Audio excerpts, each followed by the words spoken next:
لله نحمده ونستعينه ونستغفره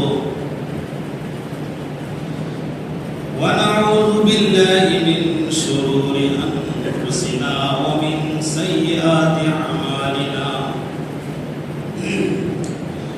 من يهده الله فلا مضل له ومن يضلل فلا هادي له وأشهد أن لا إله إلا الله وحده لا شريك له وأشهد أن محمدا عبده ورسوله